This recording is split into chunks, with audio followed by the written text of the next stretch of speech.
The purpose of this meet is to discuss whether I am an irresponsible and irrational radical who can only do harm. I was 9 years old, 8 years old, when King Crimson were 23. That's not a bad generation gap to make the claim that a young and impressionable mind was trying to form a way of rivaling the savants of the era and saying to himself, I'll be more radical than they are. Oh, no one will ever out radical me. That didn't happen. That's a storyline that Joel Kaplan and his friends came up with. I was a friend to my great grandmother, Midwest great grandmother in Topeka. I looked up to adults. My mother, who often made me feel as if I didn't have and was not entitled to a mind of my own, claimed that I like to brag that my first peace march was a Ban the Bomb march she took me on in a stroller. Jane and Jeff Thompson, who lived near Cyril Wecht. Jeff Thompson was a mover and shaker of U.S. Steel with friends in Japan. He built a dam in Japan. Clearly, they were suspects in what happened. They never talked to me. They never noted what was wrong. And they were expert potential contract killers. Jane had it in for me because her mother hated me because my father had rejected her after coming back from World War II. My father was a prestigious man. Various people have made issue of his right to prestige. Len Atkins, his fifth wife, said that I lost his medals. Clearly, in light of John Shulman and David Lucarelli's heist of the Fox letters, we know that's not what really happened. I treasured them. But I lost even my sensibility to know what had happened to me. I became amnesic, alexithemic, a form of amnesia and inability to speak of what you could see in your mind's eye, known only to Holocaust survivors, and it was a Holocaust survivor neighborhood. Penny Crary took me to her when I was about 10 years old.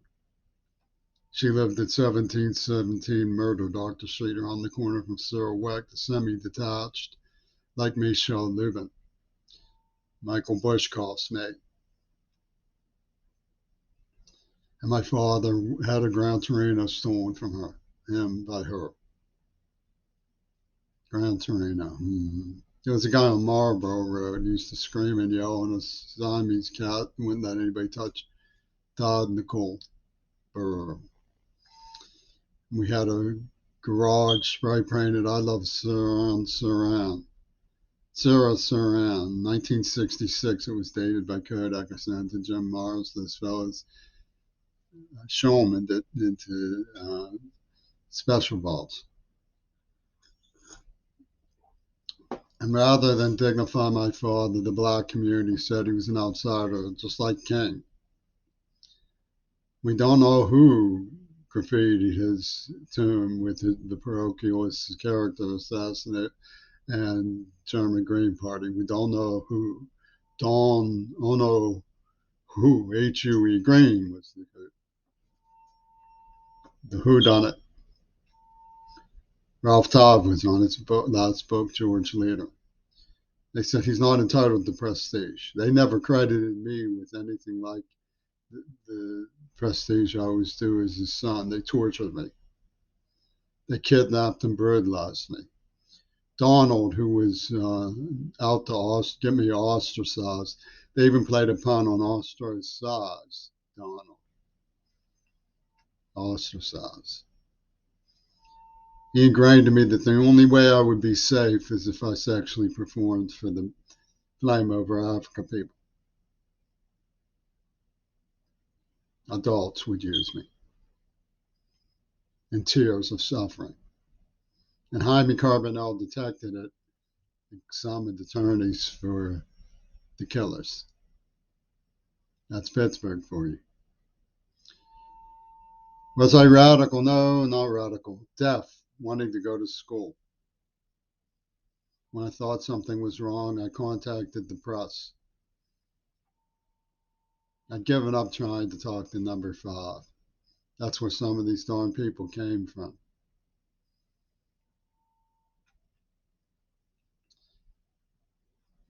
I complained about hiding in the towel closet.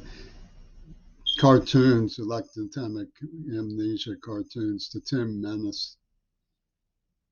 Being laughed at, brutalized, and bottlenecked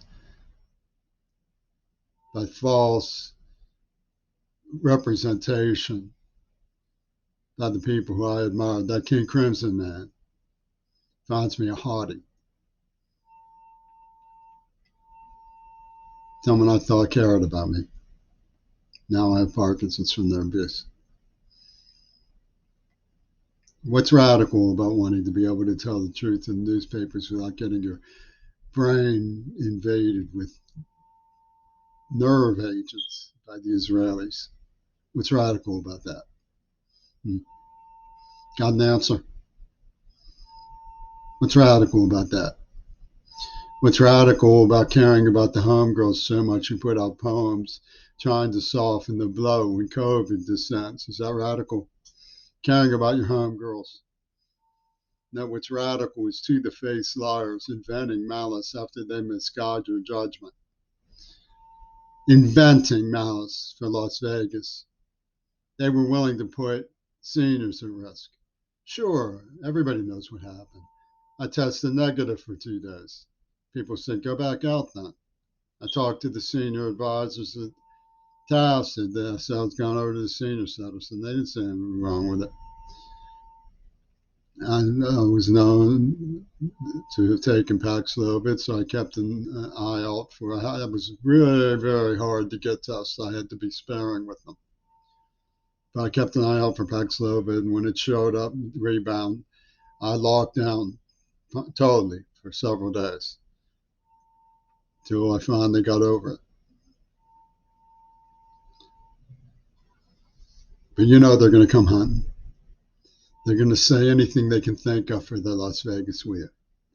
They're going to say I deliberately did something criminal, putting other people at risk. I didn't go out until I was negative. They'll say it anyway. They'll say it because they're pimping J.C.'s Richard's toy. Could have saved John Lennon, they wrote in invisible ink. When you got that many wise, sadistic, murdering adults with their eye on you, Thompson took me to Deliverance, the film Deliverance. These people were not joking. They're sadistic, creepy people. And they tortured me. They really, really tortured me. And I'm supposed to go along with anything they tell me to do. It doesn't work that way. I have a conscience and I have a soul, and I care about my homegirls. I put out poetry about my homegirls, and they'll lie. They'll say I don't care about anybody but myself. Who cares what they say? They're running a scam. The predators. And they have no compunction whatsoever about to-the-face lying. Absolutely none. They're the staff of a law firm. They come right up to you and say, oh, you are so special. Peter Gabriel had someone come on to me, I'm so glad I heard from you and not from some weirder than thou type. And then what does he do? He poisons me in the mouth.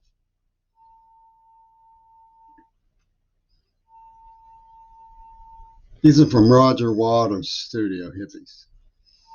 They were 23 when I was 8 years old. They earmarked me, telling me everything was going to go just fine.